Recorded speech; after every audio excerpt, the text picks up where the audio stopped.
जिस व्यक्ति ने शतरंज के खेल का निर्माण किया, आविष्कार किया, वो राजा के पास आकर प्रस्तुत किया। राजा बड़े प्रसन्न हुए। राजा ने कहा, हम आपको पुरस्कृत करना चाहते हैं, क्या पुरस्कार में चाहोगे? तो सज्जन ने कहा, बस राजन, मेरी यही इच्छा है कि शतरंज के इस बोर्ड के ऊपर 64 अलग अलग स्क्वायर हैं। आप पहले खाने में एक चावल का टुकड़ा रखो, दूसरे में चावल के 2 दाने रखो, तीसरे में चावल के 4 दाने, चौथे में चावल के 8 दाने। इस प्रकार अलग अलग खानों में चावल के दाने रखते चले जाओ।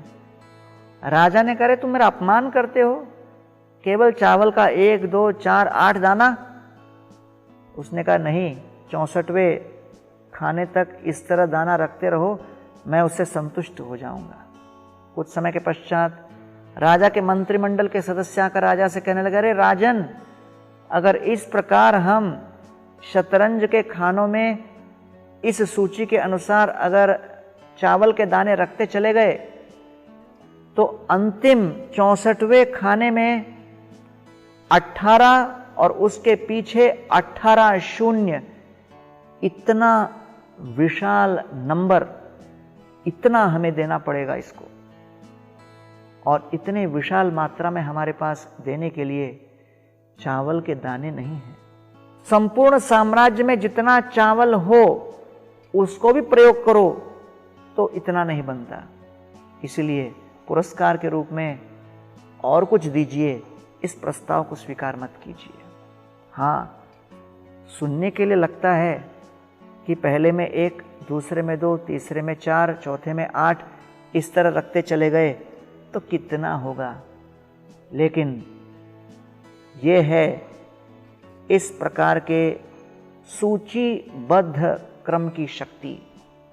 तत्श्रद्धाना मुनयो ज्ञान वैराग्य युक्तया पश्यन्ति आत्मनि चात्मानं भक्त्या श्रुतगृहीतया। भागवत में वर्णन आया है कि आध्यात्मिक प्रगति करने के लिए श्रद्धा और मननशीलता आवश्यक है। कोने में बैठे ध्यान लगाए हुए किसी साधक को देखकर मन में शंका उत्पन्न होगी कि ये वास्तव में व्यक्ति शांतिपूर्वक ध्यान करके क्या परिवर्तन ला सकता है।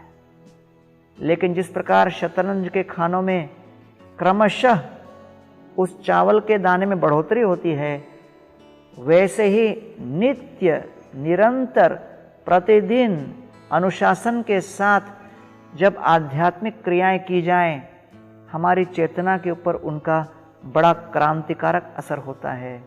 और वही जप, वही तप, उसका 8, 10, 15, 20 साल में इतना क्रांतिकारी परिणाम होगा कि स्वयं वो व्यक्ति और उस व्यक्ति के निकट के संगी, पारिवारिक सदस्य, अन्य जन पहचान नहीं पाएंगे कि ये परिवर्तन कैसे संभव हुआ। आइए दिन प्रतिदिन हम हरे कृष्ण महामंत्र के कुछ मंत्र नियमित रूप से जप किया करें और देखें उसका कितना क्रांतिकारक परिणाम होता है।